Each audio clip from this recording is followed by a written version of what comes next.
Qu'il en soit ainsi, un jardin de paix pour ta famille. Qu'il en soit ainsi, et nous voilà tous ensemble. Bonjour mesdames, bonjour messieurs, c'est l'heure à laquelle vous suivez votre émission préférée, SEC éducationnelle et info universitaire. Nous restons toujours fidèles à nos 5 rubriques traditionnelles. Dans nos habitudes, nous parlons de l'éducation, de la formation, de l'enseignement, du développement et du civisme patriotique. En marge de la Journée mondiale de l'eau, le ministère du Plan et le Centre de recherche en ressources en eau du bassin du Congo, CREBAC en sigle, ont célébré cette journée autour du thème « La place de l'eau dans nos sociétés et comment la protéger ». Les temps forts de cette cérémonie, c'était la présentation de l'outil de gestion intégrée de ressources en eau du bassin du Congo, qui est le CB6. Je vous propose de suivre la réflexion de nos confrères de Numérica TV. Suivez. Les ressources en eau du bassin du Congo constituent une opportunité de développement socio-économique pour les pays de la région, la République démocratique du Congo en particulier. Du point de vue hydrologique, la République démocratique du Congo contribue à plus de 60% du volume d'eau du bassin du Congo et dispose d'une réserve de plus de la moitié du volume d'eau douce du continent africain. Cependant, il existe de nombreux défis à la gestion durable de ces ressources. L'un des défis majeurs est l'absence d'un système d'information fiable sur les ressources en eau à l'échelle spatiale et temporelle appropriée pour la prise de décision. Le CBCIS est donc un outil de planification qui sectorise le bassin du Congo en unités de gestion des ressources en eau et rend disponibles les informations adéquates nécessaires à la gestion intégrée des ressources en eau à l'échelle de ces unités. Le directeur général du CREBAC, le professeur Raphaël Chimanga, est revenu sur l'importance de cet outil d'information fiable qui est le CB6. L'eau a une valeur économique dans tous ses usages et doit être considérée comme un bien économique. Et c'est dans ce cadre-là que nous avons besoin des outils. Nous avons il y a ce que je peux appeler les triangles de la gestion de l'eau, où nous avons la durabilité environnementale, nous avons l'efficience économique et nous avons l'équité sociale. Et pour cela, nous avons besoin des outils de gestion. Nous avons besoin d'un cadre de collaboration pour que nous puissions contribuer à la conservation de l'eau, mais aussi à l'exploitation de l'eau pour nos besoins socio-économiques. C'est une richesse. Nous avons une richesse, nous pouvons seulement vivre avec l'eau au niveau de la République démocratique du Congo. Il y a donc un besoin urgent de mettre en place un système d'information sur les ressources en eau du bassin du Congo capable de promouvoir l'accès amélioré aux ressources disponibles, planifier les investissements et répondre aux questions de l'heure sur les enjeux de la sécurité de l'eau. Pendant le moment d'échange et débat entre le conférencier et le participant, Madame le vice-premier ministre et ministre du Plan, Élisée Mounembwe, a abordé sa question autour du transfèrement des eaux du bassin du Congo vers les lacs Tchad. Suivez la réponse du professeur Raphaël Chimanga. Est-ce que nous pouvons participer au transfèrement des eaux du Congo, de la République démocratique du Congo, vers les autres pays?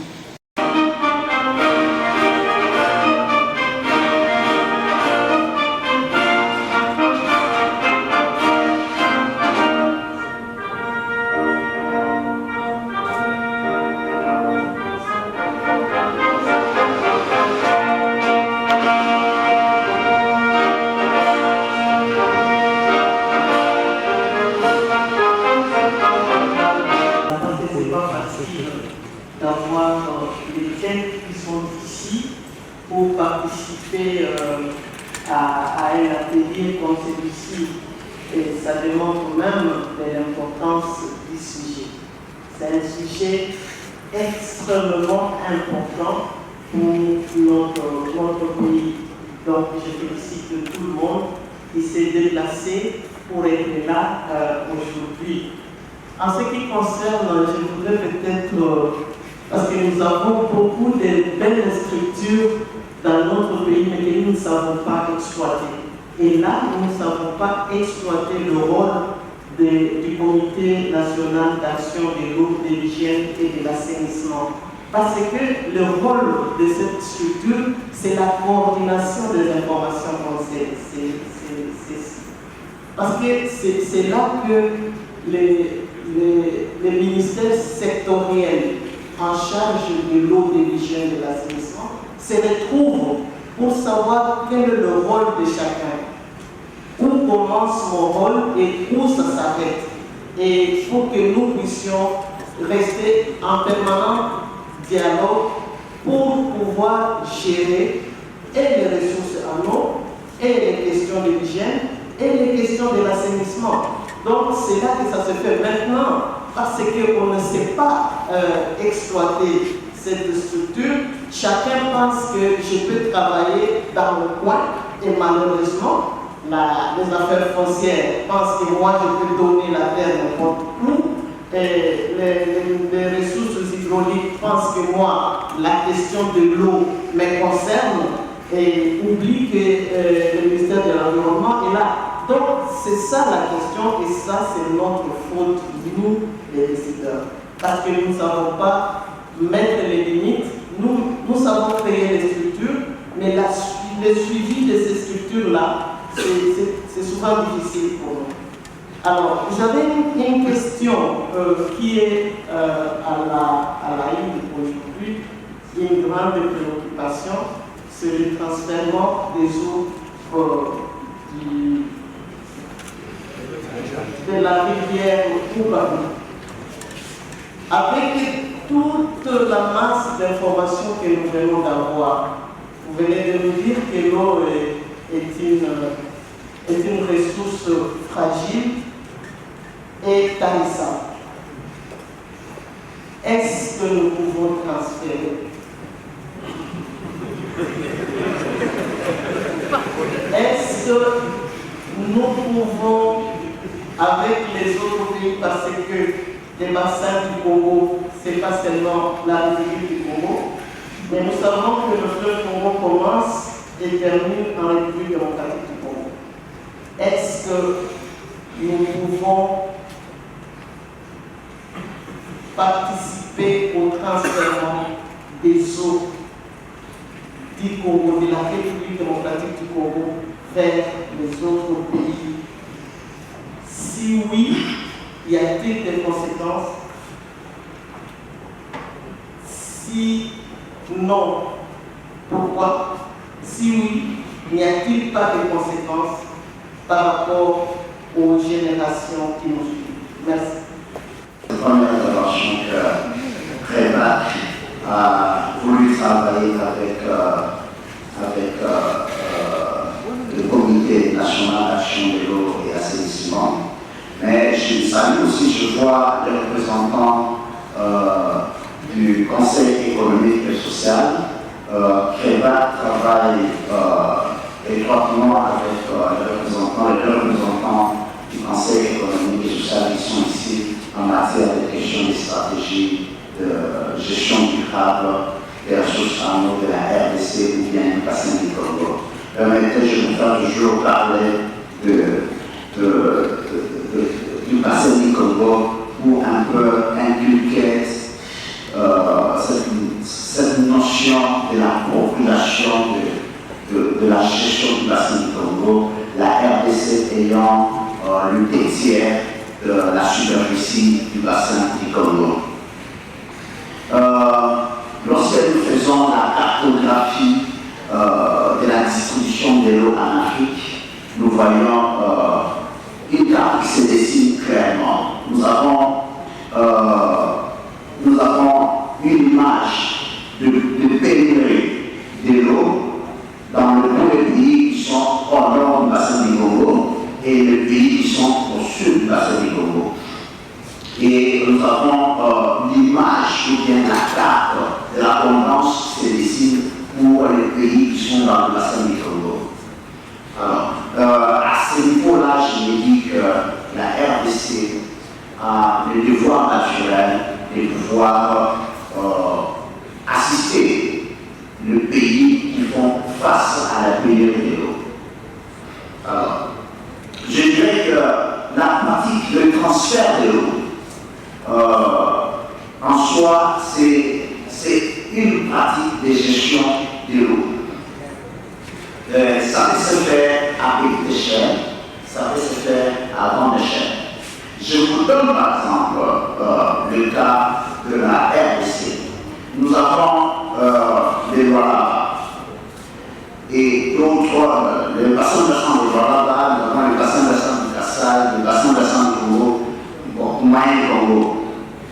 Hydrologiquement, nous voyons que le bassin versant de Lualaba est stressé par rapport aux autres bassins versants de la RDC.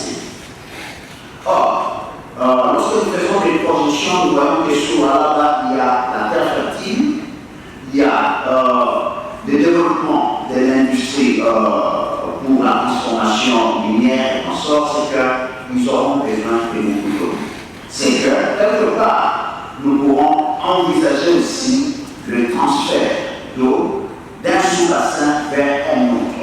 Par exemple, le sous-bassin du Kassai vers le sous-bassin de Lualaba pour appuyer les activités de développement socio-économique sur Lualaba, le sous-bassin du moyen Congo vers le sous-bassin, ou bien les sous-bassins qui sont vers l'est.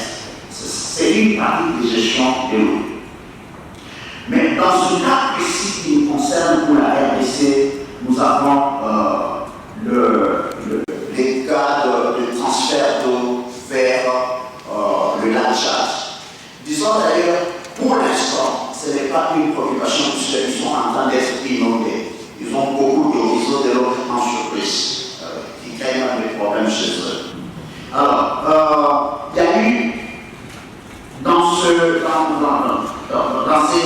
cette histoire de transfert d'eau, il y a eu deux volets de projet. Il y a eu le premier volet qui cherchait à ce qu'on puisse prendre 100 mètres cubes d'eau assaillante sur la rivière Ougandi pour alimenter le lac Tchad. Alors, les études de faisabilité avaient été menées par la société Ciment, qui est la société canadienne. Il s'est fait qu'ils ont mené des études d'impact environnemental au niveau de la République centrafricaine, mais ils ne l'ont pas fait au niveau de la République démocratique du Congo. Mais c'est que leur conception transformait les lacs, la rivière Ougandi en un lac. Donc c'est que un écosystème fluvial qui est transformé en un écosystème lacustre. Donc il devait y avoir beaucoup d'impact. Alors, il y a eu un autre cas, il y a un autre, le volet actuel du projet de transfert vers le lac Tchad, c'est le volet Trans-Savoie. Volet Trans-Savoie, c'est quel volet? C'est le volet soutenu par la compagnie italienne Bonifica et la compagnie chinoise Orachina, qui cherche à pouvoir rendre environ 100 millions de mètres cubes par an, ce qui représenterait environ 5% du débit au niveau de la mouchée. Prendre sur plusieurs rivières de la RDC, faire un grand canal sur une distance de 2400 km qui va amener l'eau de la RDC vers le lac Tchad. Alors, quand nous voyons les écosystèmes de la cuvette centrale, nous avons fait des mesures bathymétriques au niveau de la cuvette centrale. Nous avons trouvé que les profondeurs au niveau de la cuvette centrale sont très faibles. Vous pouvez voir un canal qui a une largeur d'environ 3 km, mais les 2 km ont une profondeur de moins de 2 mètres. Alors, à ces niveaux-là, les niveaux d'eau deviennent sensibles à toute variation. C'est que ça va avoir des problèmes, on va avoir des problèmes de sédimentation, augmentation, c'est qu'il va y avoir, c'est qu'on va diminuer les tirants d'eau au niveau du canal principal sur la cuvette centrale. Et c'est que c'est un corridor vraiment d'échange des biens et services entre Kinshasa et Kisangani. C'est qu'on va avoir des problèmes sérieux au niveau avec la navigation, mais aussi avec les écosystèmes pétroliers qu'on a déjà découverts à ce niveau-là.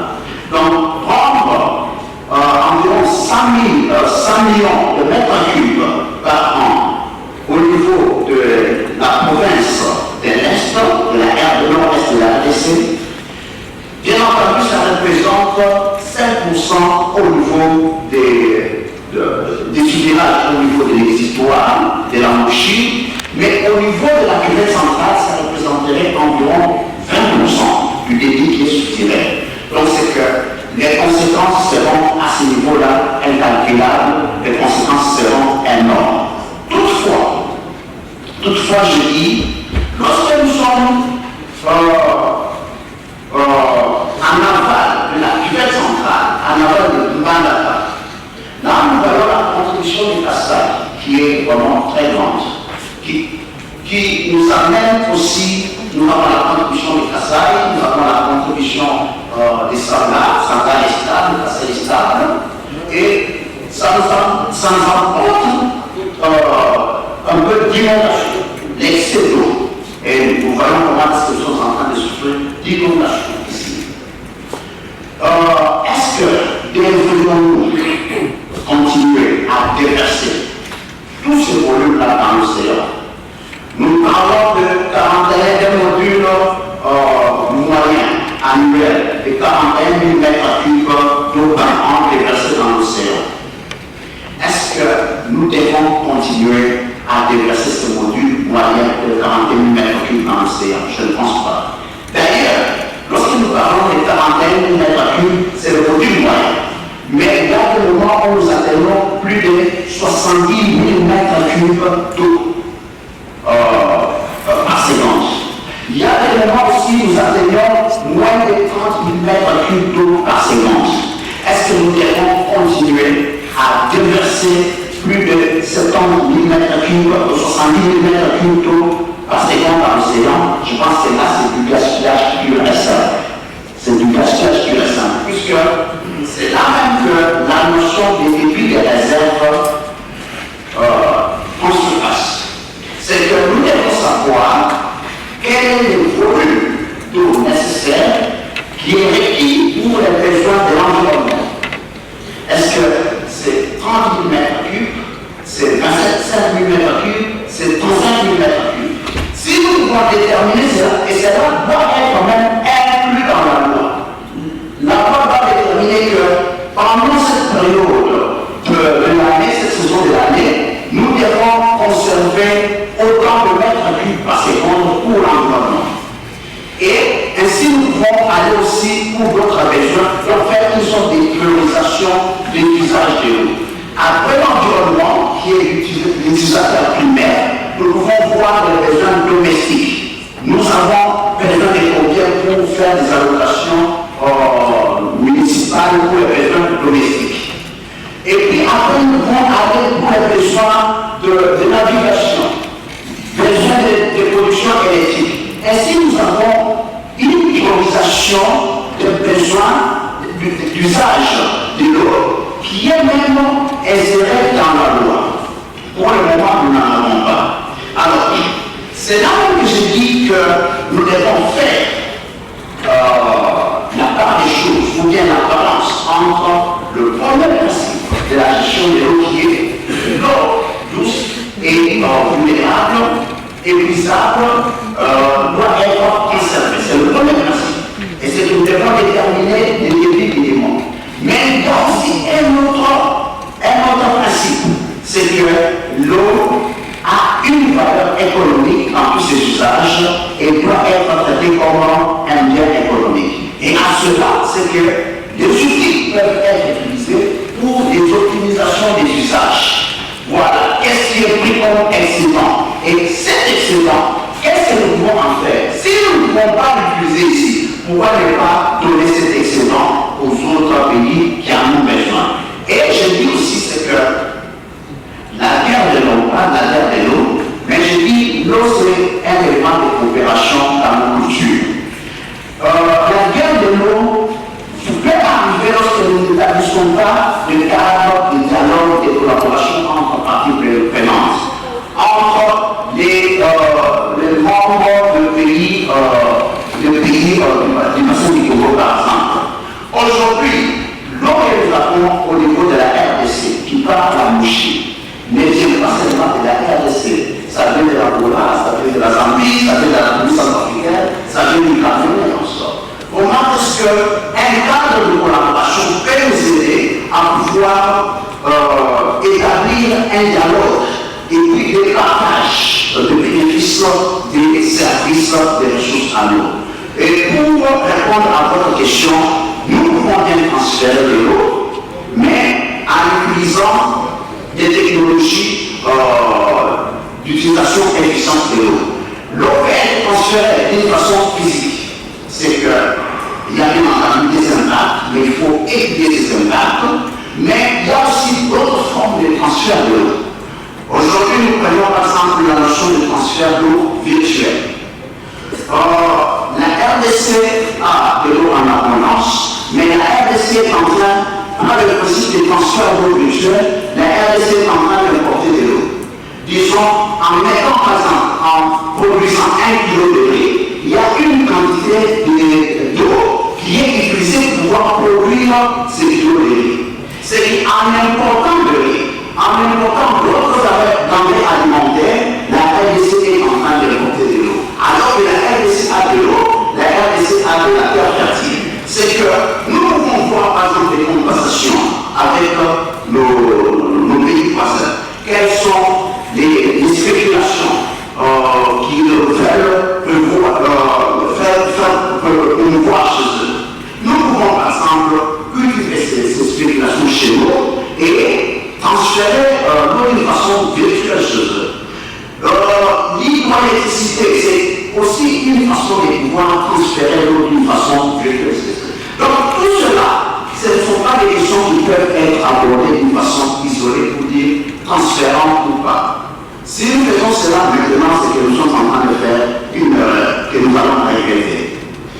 Je pense que ce sont des questions qui doivent être abordées d'une façon dans la stratégie globale de la gestion durable des ressources en eau, qui tient compte de plusieurs usages actuels et les usages futurs.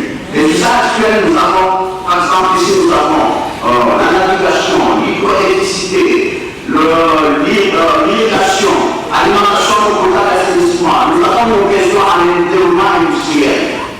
Comment est-ce que le volume que nous avons peut être utilisé pour satisfaire à ces différents besoins? Mais comment est-ce que nous pouvons aussi voir s'il y a des surplus, allouer ces surplus-là pour les défis qui sont au niveau régional et auxquels la RDC est vraiment appelée à répondre naturellement? Je dis, je vous remercie.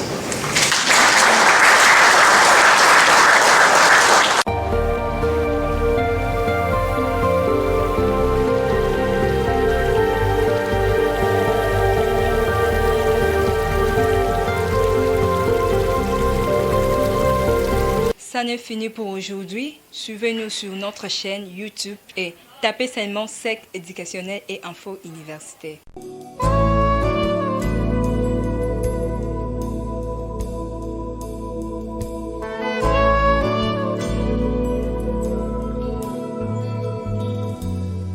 Tu as voulu des enfants unis, qu'il en soit ainsi. Un jardin de paix pour ta famille, qu'il en soit ainsi. Et nous voilà tous ensemble